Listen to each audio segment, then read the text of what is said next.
Hello friends. आज हम finance sector से एक कंपनी के बारे में डिस्कस करेंगे। तो वीडियो स्टार्ट करने से पहले मैं आपको बता दूं कि please don't take it as an investment advice. ये वीडियो सिर्फ एजुकेशनल पर्पस के लिए है।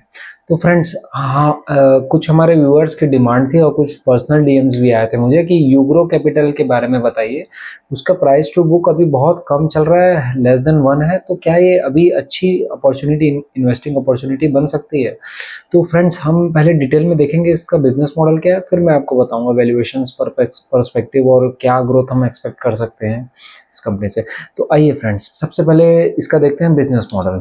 तो यूग्रो कैपिटल ये बेसिकली एक एनबीएफसी है, एमएसएमई लेंडर है। और ये देखो, ये एमएसएमई लेंडर जो है ना, ये इसने अपना एक ब्लू ओशन खोज लिया है। मतलब ब्लू ओशन बोले तो कि अपना एक नीश सेगमेंट खोज लिया, अपना एक टारगेट ऑडियंस खोज लिया है। ये किन लोगों को फाइनेंस करता है? जिनका टर्नओवर है अराउंड 1 करोड़ से 15 करोड़ तक, एमएसएमईज का। और इसका एक ना डाटा ड्रिवन प्रोसेस है। जैसे ये क्या करता है, क्या बोलते हैं इन लोगों ने, कुछ ग्रो स्कोर मॉडल बोलते हैं। और उसमें 3-4 इन्होंने मतलब एक चेकलिस्ट बनाई हुई है, उसके हिसाब से ये प्रोसेस करते हैं कस्टमर को, उसके बाद ही लोन देते हैं। तो क्या क्या चेकलिस्ट, जैसे ये एलिजिबिलिटी देखते हैं, पहले जीएसटी वेरिफिकेशन देखते हैं कस्टमर का, उसके बाद फिर उसका प्रॉपर उसका रिटर्न जा रहा है कि नहीं वो चेक करते हैं। फिर बैंक स्टेटमेंट वगैरह देखते हैं कि अगर ये दे रहे हैं तो मतलब एमएसएमई को बिजनेस के लिए दे रहे हैं, कैपिटल दे रहे हैं, वर्किंग कैपिटल लोन या जो भी, तो उसका टर्नओवर कितना है उसके हिसाब से। और दूसरा इंटेंशन चेक करने का भी रहता है कस्टमर का, लास्ट में उसने क्या मतलब कहाँ पे लोन लिया है, तो कुछ बैकग्राउंड चेक करते हैं। तो इसको ये 2-3 ऐसा इन्होंने चेकलिस्ट बनाई हुई है, इसको ये ग्रो स्कोर बोलते हैं। मतलब प्रॉपर डाटा ड्रिवन रहता है ये कि उसको एक लास्ट में रैंकिंग में देखते हैं जो भी स्कोर आता है हर एक कस्टमर का।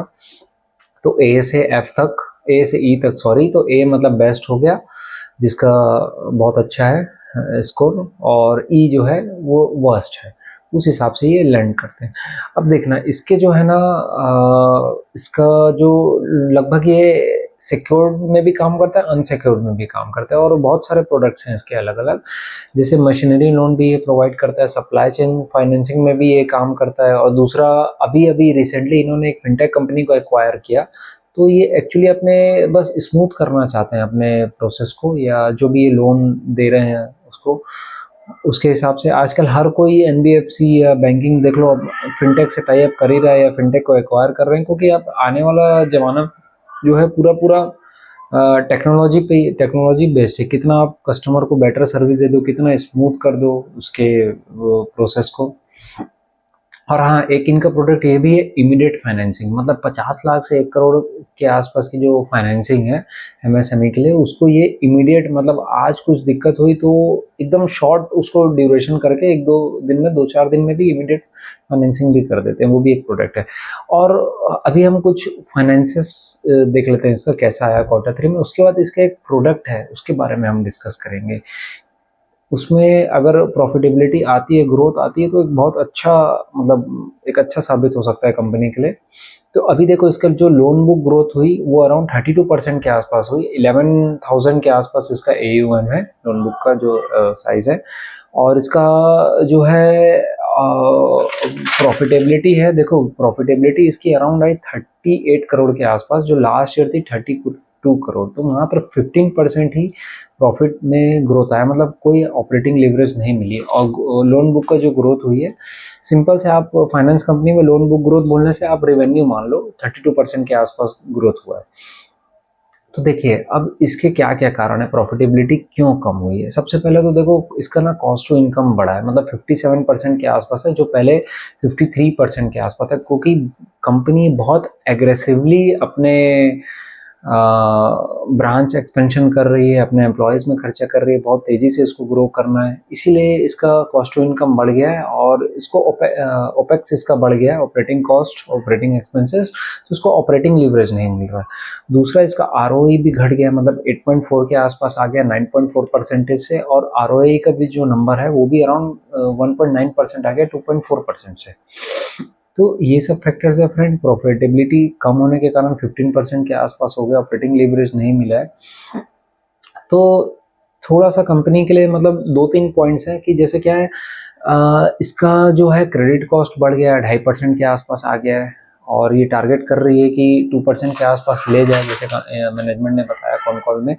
और दूसरा इसके साथ बड़ा चैलेंज क्या है, इसका कॉस्ट ऑफ बोरोइंग बहुत ज़्यादा है, 10.7% के आसपास है। मतलब ये देखो, ये 70% तो है इसका जो सेक्योर्ड पार्ट है लोन बुक का, और अनसिक्योर्ड जो है वो 13% के आसपास। उसके बाद भी मतलब इसका जो कॉस्ट ऑफ बोरोइंग है 10.7%, वो देखा जाए तो मतलब अनसिक्योर्ड लेंडिंग जो एनबीएफसी करती है उसके बराबर ही है। दूसरा ये ना अपने मतलब इसके लिए जो चैलेंज है, जैसे कॉस्ट टू इनकम मैंने बताया, तो कॉस्ट टू इनकम के कारण से हो क्या रहा है कि अब देखो इतना एग्रेसिवली ब्रांच एक्सपेंड मतलब ये कर रही है, अपना ब्रांच एक्सपेंड कर रही है, उसके बाद फिर ये दूसरा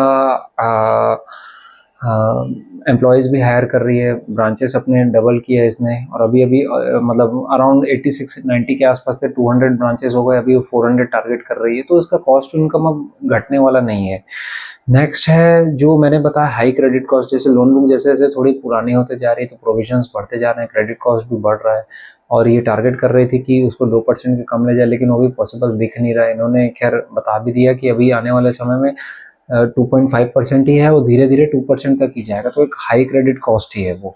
और फाइनेंस कॉस्ट तो सबसे बड़ी दिक्कत है कि ये देखो इसके साथ प्रॉब्लम क्या हुआ कि इसका जो लोन बुक का ग्रोथ है वो पहले आप साल भर पहले देखोगे, 2-4 क्वार्टर पहले, तो 50, 45, 40, 45% के अबव ही ग्रोथ करता था, और अब जो है इसका 32%, मतलब 30-35%, 2-3 क्वार्टर से आप देखोगे 30-35%, तो लोन बुक का पेस ऑफ ग्रोथ कम हो गया। और मैनेजमेंट ने पहले इसका टारगेट वही था 40-45% से ज़्यादा, और इन्होंने अभी खुद अपना गाइडेंस रिड्यूस कर दिया, 30% के आसपास ले आया। तो कोई भी सिंपल सा लॉजिक है, जो अगर तेज़ी से वो ग्रो कर रहा था और उसके बाद उसने पेस ऑफ ग्रोथ स्लो हो गई उसकी, तो ऑब्वियस है डी रेटिंग आएगी आएगी। मतलब ये एक ऐसा एक लॉजिकल और simple business point of view से सोचो आप।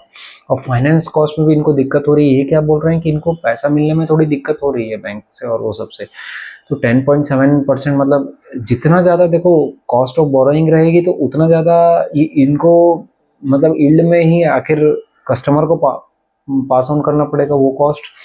तो कितना हद तक ये कर पाएंगे, उस चक्कर में इनका प्रॉफिटेबिलिटी कम होगा, तो इनको कॉस्ट ऑफ बोरोइंग को कंट्रोल करना ही पड़ेगा, वो एक इशू आ रही है। अब दूसरा, इन्होंने एक नेगेटिव और कमेंट आया इनका, जो आरओई का जो नंबर है वो मतलब 4% के आसपास ये टारगेट कर रही थी FY26 तक, लेकिन इन्होंने अभी क्लियर बता दिया कि FY26 में आरओई मतलब आरओए जो अभी है 2.2% है, करीब अराउंड 2% के आसपास है, वो 4% ये टारगेट कर रहे थे FY26 में, लेकिन अब क्लियर हमको विजिबल हो रहा है कि वो नहीं मिल पाएगा। मतलब इन्होंने खुद बता भी दिया अपने मुंह से, वो एक अच्छी बात है, ट्रांसपेरेंसी रखना चाहिए। तो वो अब ये टारगेट तो है इनका 4%, लेकिन FY26 में नहीं मिल पाएगा, तो कब तक मिलेगा ये इन्होंने क्लियर नहीं किया, एक वो भी एक इशू है। तो फ्रेंड्स ये जो 2-4 पॉइंट्स हैं, देखो ग्रोथ अच्छी थी बहुत, पेस ऑफ ग्रोथ कम हुई, उसके बाद फिर प्रॉफिटेबिलिटी में बहुत भारी प्रेशर है, और अभी देखो फाइनेंस, पूरे फाइनेंस सेक्टर में आप देखोगे कि पूरा माहौल ही ख़राब है, तो मतलब उस वजह से थोड़ा-सा इनके ऊपर भी मार पड़ रहा है। अब दूसरा ये है कि इस हिसाब से देखो, हम कोई रिकमेंडेशन नहीं करेंगे आपको, हमने पूरी पिक्चर आपके सामने रख दी, अब आपको सोचना है कि कैसे इसमें कॉल लिया जाए, कैसे डिसीज़न लेते हैं। मतलब एज़ अ इन्वेस्टर हम अगर हम देखें, अब देखो मेरे को डीएम्स आए थे कि भाई इसका प्राइस टू बुक तो बहुत कम है, 1 से भी कम है, और तो हम क्यों ना इसमें इन्वेस्ट करें। तो देखो हम मार्केट को क्या चाहिए, ग्रोथ चाहिए, वैल्यू, अगर वैल्यू इन्वेस्टिंग ही करना है सिर्फ, अगर बैठ के दसों साल तक वेट करना है तो फिर वो एक अलग पॉइंट ऑफ व्यू होता है, लेकिन हमारा क्या मुद्दा है, हमको ग्रोथ चाहिए एट रीजनेबल वैल्यूएशंस। तो अगर हमको वैल्यूएशंस अच्छी मिल रही है लेकिन ग्रोथ पर्सपेक्टिव से इतने एग्रेसिव नहीं है, तो फिर वो मतलब मार्केट भी उसको रिवॉर्ड नहीं करता है। क्या आप खुद सिंपल सा आप प्ले करके देखो, कुछ दिन आप रहोगे मार्केट में, आपको भी समझ में आ जाएगा। तो इस तरीके से हमको सोचना है। दूसरा, इसके एक जो प्रोडक्ट मैंने आपको बताया था, यहाँ ये देखो, ये एक हमारी रही, मतलब यहाँ तक का जो हमारा पर्सपेक्टिव रहा कंपनी का। एक इनका जो प्रोडक्ट है उसके बारे में मैं आपसे बात करना चाह रहा था। एमर्जिंग लैब का, एमर्जिंग मार्केट इनका एक प्रोडक्ट है, वो माइक्रो लैब प्रोडक्ट है। मतलब एक छोटे एमएसएमई को माइक्रो लोन देंगे ये अगेंस्ट प्रॉपर्टी। लेकिन उसका नाम देखो कितना अच्छे से इन्होंने माइक्रो लैब प्रोडक्ट नहीं रखा है, वो सिक्योर्ड मतलब प्रोडक्ट है, सिक्योर्ड लोन का ही पार्ट रहेगा वो प्रोडक्ट। उसके बाद भी ये नाम को ऐसा चेंज किए कि आजकल हर कोई घबरा गया माइक्रो फाइनेंस से, मतलब अभी स्थिति ऐसी चल रही। तो इमर्जिंग मार्केट से इन्होंने नाम दिया है। उसकी यील्ड बहुत अच्छे हैं, 19% के आसपास है। और उसकी एयूएम जो मिक्स है, इसका जो पहले था एयूएम मिक्स 12% था, वो भी 19% के आसपास आ गया है। और ये टारगेट कर रही है आने वाले 2 से 3 साल में कि उसका 35 to 40% ले जाएंगे उस प्रोडक्ट को, जिसमें ये कोई प्रॉपर्टी को मॉर्गेज करते हैं, उसके अगेंस्ट पे एमएसएमई को लोन देते हैं। माइक्रो लोन बहुत छोटा लोन रहता है, यील्ड ज़्यादा है, ऑब्वियस है, इसीलिए उस सेगमेंट में फोकस कर रहे हैं।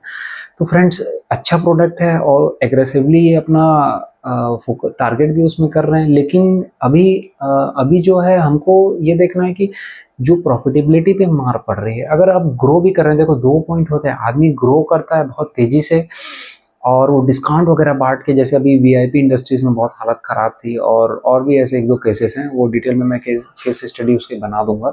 तो अगर डिस्काउंट बांट बांट के हमको ग्रो करना है तो हमारे किस काम का, तो फिर हम अपने प्रॉफिट को मार रहे हैं।